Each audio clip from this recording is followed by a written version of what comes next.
이번에는 수능 영어 독해에 대해서 가장 많이 받는 질문 두 가지를 가져왔습니다. 첫 번째로 수능 영어 독해는 출처가 어딘가요? 라는 그런 질문입니다.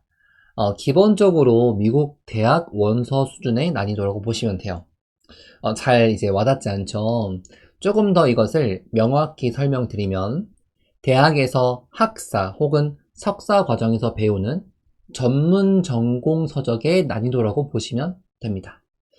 대학에 대한 경험이 있으신 우리 부모님들께서는 딱 감이 오시겠죠. 자, 그래서 관련 분야가 굉장히 많습니다.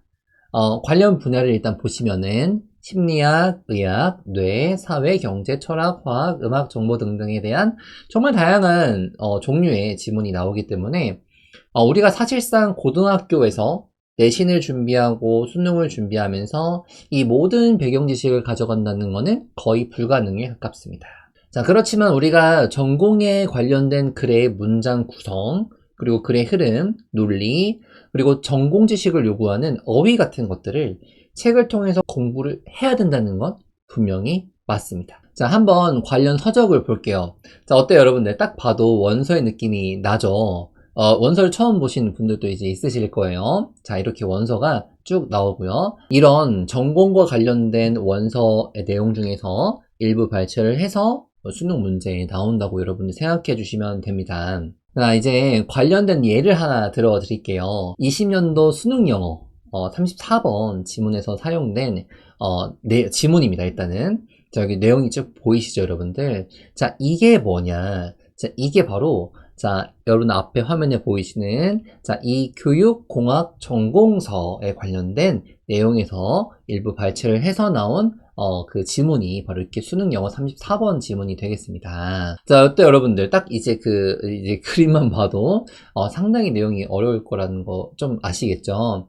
자, 그래서 자, 이 내용이 중요한 게 뭐냐면 교육공학 전공서에서 인용한 것이고 자, 이것을 아마존이라는 사이트에서는 자, 이 책을 석박사 학생들한테 이제 맞는 내용이다라고 소개를 하고 있다는 걸 보시면 여러분들이 진짜 어려운 전공 내용이구나 라는 것을 알아볼 수가 있겠습니다. 그래서 선생님이 기사를 가져왔습니다.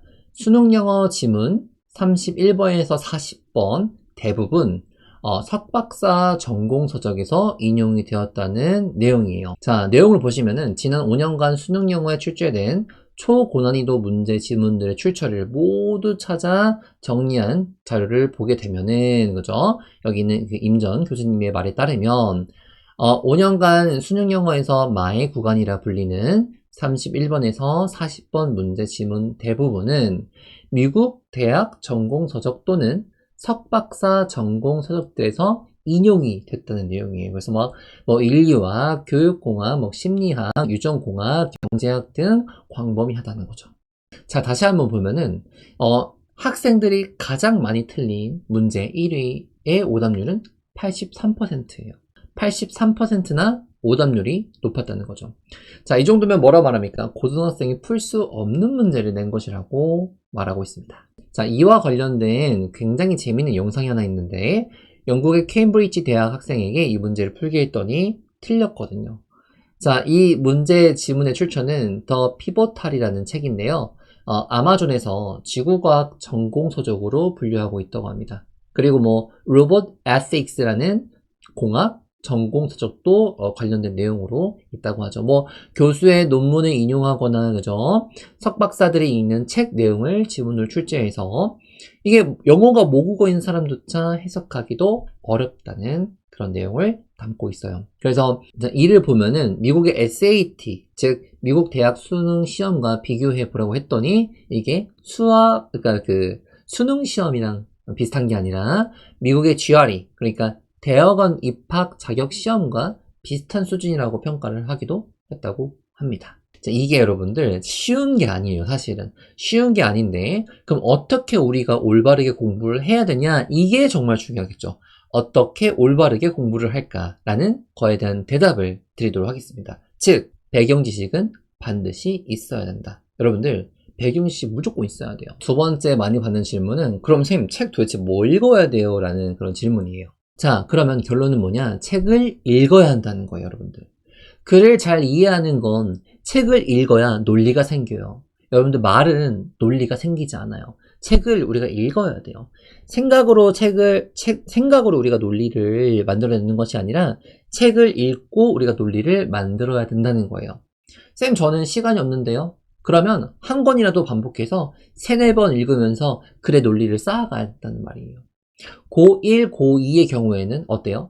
책을 읽어가시는 것이 가장 바람직한 올바른 학습 방법이 된다는 것 명심하시고요. 이것이 바로 우리의 목표 등급인 1등급을 받을 수 있는 아주 강력하면서 아주 정확한 그런 학습 방법이 되겠습니다. 그리고 책과 플러스로 그 온라인 뉴스 여러분들 많잖아요. 온라인 뉴스를 통해서 경제, 정치, 사회, 환경 등 이런 모든 분야들을 항상 보는 연습을 하셔야 돼요. 그래야 거기에서 사용되는 어휘라든지 이런 것 때문에 어휘력도 높아지고, 또한 전문 내용이기 때문에 결국에는 전문 지식을 요구하는 그런 용어나 어투 이런 것이 항상 그래서 반복이 되거든요. 그래서 이런 전문 용어와 글에서의 쓰임에 우리가 적응을 해 나가는 것이 바로 가장 중요한 이 영상의 포인트가 되겠습니다. 여러분들, 글이라고 하는 건요, 단순히 이해가 되는 게 아니에요. 단순히 우리가 그냥 글을 보고 이해하고 연습하는 게 아니라 그런 류의 글들을 우리가 적응해 나가서 그것에 우리가 맞춰가는 거예요. 그러니까 어떻게 해야 돼요? 그런 글들을 자주 읽으셔야 된다는 거예요. 자주 읽어야 적응이 되는 거지, 내가 그냥 영어 지문을 공부해서 내가 이해를 했다? 에이, 그거는 연습한 게 아니라 그냥 한번 해본 거예요. 그러니까 그런 헛공부는 절대 하지 마시고, 내가 영어 독해를 딱 푸는데 연습했어? 나 오늘 맞았어? 아, 이렇게 글이 흘러가는구나 만 가지고 수능 1등급을 받을 수가 없어요, 여러분들.